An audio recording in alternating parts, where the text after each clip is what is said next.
और तमाम दल हैं जो कह रहे हैं कि हम जाएंगे नहीं, हमारे आराध्य हैं लेकिन दर्शन करने नहीं जाएंगे। मत जाए वो लोग। अब जो नहीं जाना चाहते हो ना जाए, मगर जिसके दिल में राम है वो जरूर आएंगे। हाँ, वो आएंगे। जिसके दिल में राम है वो जरूर आएंगे। को उसकी जिंदगी से अच्छा मिलेगा, ना कि भगवान राम को कुछ उससे मिलने वाला है। बिल्कुल। तो अच्छा देखिए, ये बड़ी बात है। अब भाटी जी वो क्या कह रहे हैं? वो कह रहे हैं कि जो जाएगा उन्हें मिलेगा राम से, राम को कुछ नहीं चाहिए आपसे, आपको मिलेगा राम से। लेकिन एक इंटरेस्टिंग बात उन्होंने ये बोली है, उन्होंने ये एक जो पहले एक सज्जन बोल रहे थे, उन्होंने कहा कि प्रभु श्री राम बीजेपी के नहीं है, लेकिन आप लोगों ने उन्हें राजनीति में बीजेपी का बना दिया। और ये भी कहा कि ये जो आप प्रभु श्री राम के लिए अगर नहीं जा रहे हैं तो ये आपका दुर्भाग्य है। मैं चाहती हूँ इस पर पहले एक बार रिएक्ट करिए भाटी जी, उसके बाद में प्रीति जी आ गई स्टूडियो में। आपके शो में अब तक जितनी बात हुई है, हाँ। विनोद जी, राकेश जी और आपने भी बोला, हाँ। उसको लब्बुलवाब ये निकलता है कि जो 22 को अयोध्या नहीं जा रहे हैं वो राम के नहीं, और जो राम के हैं वो देश के नहीं। तो भारत की आबादी तो 142 करोड़ है। 142 करोड़ आदमी अगर अयोध्या पहुंच गए 22 तारीख को, तो कैसे क्या हालत होगी? तो ये किसने सिद्धांत बना दिया कि जो 22 को जाएंगे वही राम भक्त? भाटी जी मैं आपसे सहमत हूं। मैं आपसे एक सवाल पूछ रही हूं क्योंकि प्रीति जी आप पहुंच गई हैं।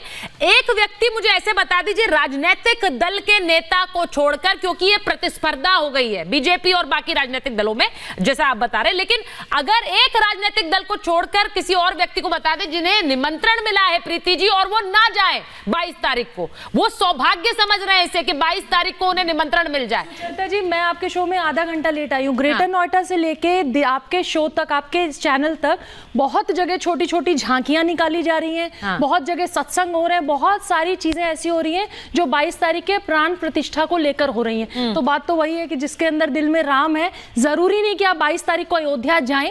आप जहां हैं, जिस मोहल्ले में, जिस घर में हो, वहां पे आप उस राम महोत्सव को मनाएं, लेकिन न्योता ठुकराना हो या राम मंदिर पे सवाल हो, ये सबसे बड़ा सवाल है। ये सब बहुत बड़ी बात है कि जिनके पास आज वो न्योता पहुंच रहा है ना, वो न्योता हाथ में लेने के बाद, वो अक्षत और चावल लेने के बाद लोगों की आंखों में आंसू आ जा रहे हैं, जिन्होंने, और ये बहुत बड़ी बात है कि हम अपने जीवन काल में जीते जीते राम मंदिर बनते हुए देख रहे हैं। और एक चीज और बताऊं, देखिए क्या होता है ना, राजनीतिक दलों की एक मजबूरी होती है कि उनको पार्टी लाइन पे चलना है। सब 22 तारीख को अपने घर में पूजा कर रहे होंगे, लेकिन क्योंकि पार्टी आला कमान गए हैं कि नहीं, उनका क्या स्टैंड है, उनको फॉलो करना पड़ता है। तो जो अपने घर में रामायण का पाठ करते हैं ना, वो भी बाहर आके कहते थे नहीं जी राम मंदिर नहीं बनना चाहिए। अब राम मंदिर बनेगा तो उसकी तारीख नहीं बता रहे भाजपा वाले।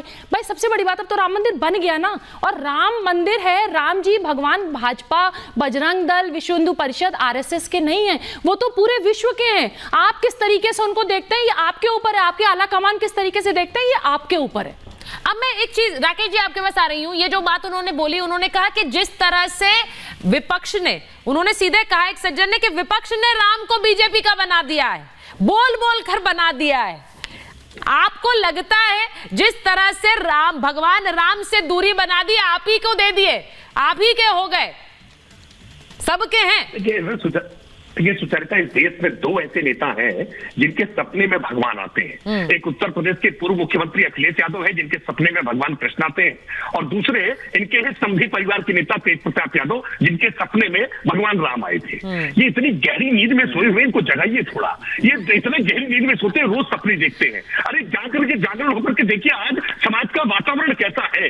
समाज आज किस प्रकार से अपने आप में आह्लादित महसूस कर रहा है कि प्रभु राम की प्राण प्रतिष्ठा का कार्यक्रम 22 तारीख को हो रहा है। भारतीय जनता पार्टी ने यह कार्यक्रम अपना कार्यक्रम नहीं कहा है, लेकिन भारतीय जनता पार्टी इस कार्यक्रम के लिए प्राणपण से जुटी हुई है। यह अवसर कांग्रेस के पास भी है, यह अवसर सपा के पास भी है, यह अवसर आरजेडी जेडीयू के पास भी है कि वो भी प्राणपण से इस कार्यक्रम के लिए जुटे, वो भी इस महोत्सव में शामिल हो जाए। ये क्यों भाजपा का कार्यक्रम आप इसको बनाना चाहते हैं? आप शामिल हो जाइए, कोई भाजपा का कार्यक्रम नहीं बनेगा। आप जाइए ना, आप भी अपने आप को वॉलंटियर के तौर पर मंदिरों की सफाई करिए। भारतीय जनता पार्टी केवल मंदिरों की सफाई क्यों कर रही है? आप भी निकलिए अपने अपने घरों से, भारतीय जनता पार्टी के कार्यकर्ताओं की तरह से मंदिरों की साफ सफाई करिए, भगवान के मंदिरों को सजाइए। ये 500 वर्षों की लंबी प्रतीक्षा के बाद एक शुभ घड़ी आ रही है, लेकिन आपको उपलब्धि बताते हैं कि राम भक्तों पर गोली चलवाई, भरोसा बनाया बहाल रखने के लिए, और गोली चलवानी पड़ती तो गोली चलवा देते। लालू प्रसाद यादव जी अब तक इस बात के लिए बार बार अपना सीना ठोकते हैं कि अगर कहीं भारतीय जनता पार्टी की रथ यात्रा को रोकने का किसी ने साथ था तो वो लालू प्रसाद यादव में था।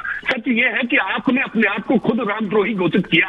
भगवान राम को काल्पनिक पढ़वाने को कांग्रेस पार्टी ने कभी माफी नहीं मांगी। भगवान राम के मंदिर के राम मार्ग में हर प्रकार के रूढ़े अटकवाने के लिए कभी कांग्रेस पार्टी ने माफी नहीं मांगी। और अब ये अवसर था, या अगर निमंत्रण स्वीकार कर लेते, सोनिया जी आ जाती दर्शन करने के लिए, पूरी व्यवस्था उनके लिए की जाती, मल्लिकार्जुन खड़गे आ जाते, अधीर रंजन चौधरी आ जाते, तो क्या जाता इनका। लेकिन इनको लग रहा था वो हमारा वोट बैंक जिसका हम तुष्टीकरण वर्षों से करते आ रहे हैं उसका क्या होगा, इसलिए इन्होंने ये स्वीकार कर लिया कि हाँ हम रामद्रोही हो सकते हैं लेकिन हम मजहब विशेष के वोट बैंक को खो नहीं सकते हैं। देखिए मैं एक चीज बोलना चाह रही हूँ वरुण जी, आप जहां रहते हैं या फिर हम में से बहुत से लोग, और मैं सबसे पूछ रही हूँ पैनलिस्ट से कि जहां पर भी रहते हैं वहां आसपास बहुत सी ऐसी, क्योंकि मैंने खुद ये चर्चा सुनी कि महिलाएं चर्चा कर रही थी कि भाई 22 तारीख को दिया जलाना है घर में। अब मैं आपसे पूछ रही हूं, अगर ये बीजेपी का पॉलिटिकल एजेंडा भी है, जैसा कि आप लोग कहते हैं ये उनका पॉलिटिकल इवेंट है, तो फिर तो वो उस इवेंट में आगे निकल गए। अगर आपके घर के आसपास गली मोहल्ले में महिलाएं दिवाली मनाने की तैयारी कर रही हैं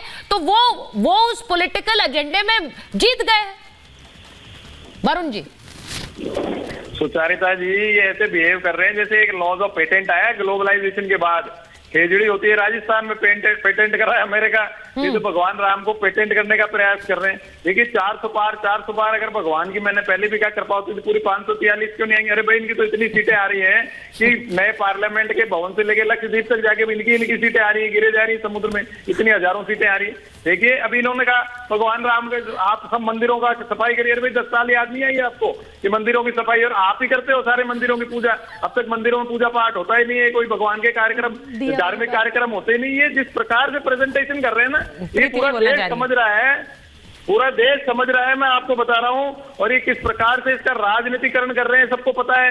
अगर वोट लेने का काम नहीं कर रहे तो आप क्यों पॉलिटिकल स्टेटमेंट दे रहे हो। आपके तो 22 के बाद हम बिल्कुल बात नहीं करेंगे। आप नहीं वरुण जी, मैंने एक तस्वीर, वरुण जी मैंने शो के शुरुआत में एक तस्वीर दिखाई थी प्रधानमंत्री की, और वो तस्वीर इसीलिए दिखाई थी क्योंकि वो 32 साल पुरानी तस्वीर है जब वो अयोध्या गए थे। इतने साल वो अयोध्या नहीं गए, वो केदारनाथ गए, वो काशी विश्वनाथ गए, वो हर जगह गए हैं, उनकी वो तस्वीरें आती, लेकिन वो अयोध्या नहीं गए थे। वो इसलिए नहीं गए थे, ये उनके बारे में कहा जाता है कि उन्होंने ये एक तरह से प्रण लिया था कि अयोध्या में भव्य राम मंदिर बनेगा तभी जाऊंगा, और वो फिर भूमि पूजन के लिए गए। मैं इसलिए पूछ रही हूँ, क्या इससे पॉलिटिकल एजेंडा आप कह सकते हैं सर? एक नेता का ये बयान और उसके बाद ना जाना, खुद को वो राम भक्त कहते हैं लेकिन उन्होंने जो प्रण लिया उसके बाद ही गए। प्रीति जी एक चीज बताइए, पूरे भारत में, पूरे विश्व में दिवाली मनाई जाती है, जहां जहां भारत के लोग रहते हैं।